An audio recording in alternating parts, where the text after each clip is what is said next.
ગત બુધવારે મોડી રાત્રે અડાજણના કાપડ દલાલને ચપ્પુની અણીએ તેનું અપહરણ કરી લઈ જઈ 32,000થી વધુ USDT ટ્રાન્સફર કરાવી લઈ 18,000ની લૂંટ કરી પર્વત પાટિયા પાસે છોડી દેનાર આરોપીઓ વિરુદ્ધ રાંદેર પોલીસ મથકમાં ફરિયાદ નોંધાતા જ પોલીસે અપહરણ વિથ લૂંટ કરનાર મુખ્ય 3 આરોપીઓને ઝડપી પાડ્યા છે।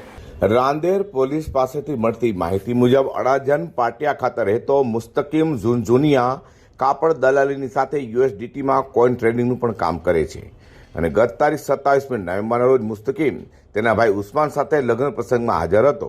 તે સમયે તેના મિત્ર વસીમ સોલંકીએ એક પાર્ટીને USDT કોઈનની જરૂર છે તેમ કહી કોઝવે રોડ પર આવેલા ઝેનબ હોસ્પિટલ પર બોલાવ્યો હતો, જ્યાં ત્રણેય વ્યક્તિ હાજર હતા। તે સમયે લાલ કલરની એક ગાડી આવી ઊભી રહી હતી। તેમાંથી એક માણસે નીકળીને કારમાં બેસેલા મુસ્તકીમના ગળા પર છરો મૂકી દીધો હતો અને પોતાની સાથે મોટર કારમાં આવવા દબાણ કર્યું હતું। લાલ કલરની ગાડીમાં સવાર 4 યુવકો મુસ્તકીમને કારમાં બેસાડીને લઈ ગયા હતા। તે દરમિયાન મુસ્તકીમ પાસેથી 32,071 USDT કોઈન તેમના વોલેટમાં ટ્રાન્સફર કરાવી લીધા હતા।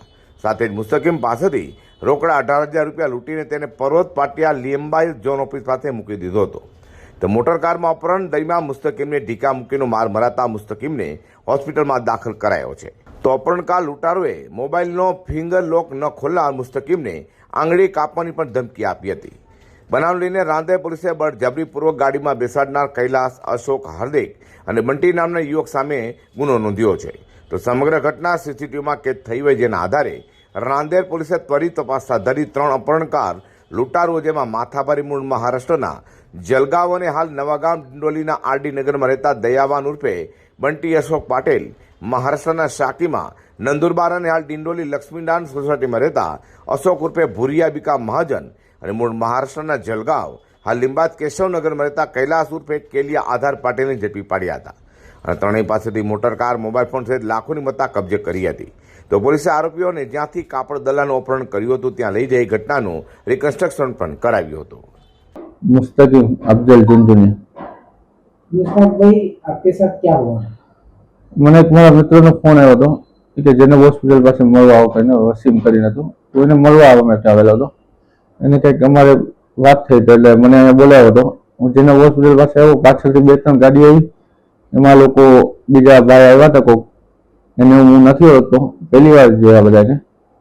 એ લોકો મને સીધું ગળા ઉપર છરીને હથિયાર નતા એ લોકો પાસે, છરી રાખીને એ લોકો મને સીધું ઉપાડીને લઈ ગયા હતા। ઓલપાડ પહેલા નાખી દીધો, પછી ઓલપાડથી ઉધના થઈને લીંબાઈ ઝોન ઓફિસ પાસે મને ફેંકી દીધો હતો આ લોકો અંધારા ગલીમાં। ને ઉતરવા સમયે આ લોકોએ છે ને રિવર્સમાં એને મને ગાડીઓથી કચડવાની પણ કોશિશ કરી। હું ટ્રકની પાછળ છુપાઈ ગયો એટલે બચી ગયો, એટલે કચડી નાખત। કોણ હતા? એમને ઓળખો છો? ના સાહેબ, એ લોકોનું નથી ઓળખતા, પહેલી વાર જ જોયા।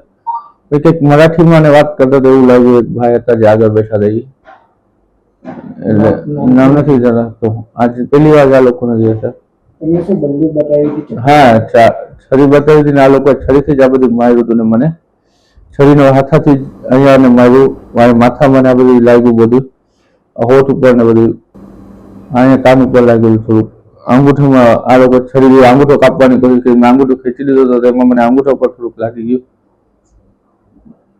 મારી નાખવાની ધમકી આપતા હતા। હા સાહેબ, મને આ લોકો લાલ કલરની બ્રેઝા કાર હતી, ગાડી નંબર તો મને પાકા યાદ નથી, કઈ બ્રેઝા કાર હતી, એમાં લઈ ગયા હતા। સુરતના ભરચક વિસ્તારમાં કાપડ દલાલ અને USDTમાં ટ્રેડિંગ કરનારનું ચપ્પુની અણીએ મોટર કારમાં અપહરણ કરાયું હોય અને તે ઘટના CCTVમાં પણ કેદ થતા સુરતમાં ગુનાખોરીનો ગ્રાફ કેટલો ઊંચો છે તે જોઈ શકાય તેમ છે। ત્યારે હાલમાં કાપડ દલાલનું અપહરણ કરી લૂંટ કરનાર આરોપીઓ કુખ્યાત અને ગુસ્સીટોક જેવા ગુનામાં ઝડપાયા હોય, તેઓ સામે કડકમાં કડક કાર્યવાહીની માંગ પણ કરાઈ રહી છે। Bureau report G10 news.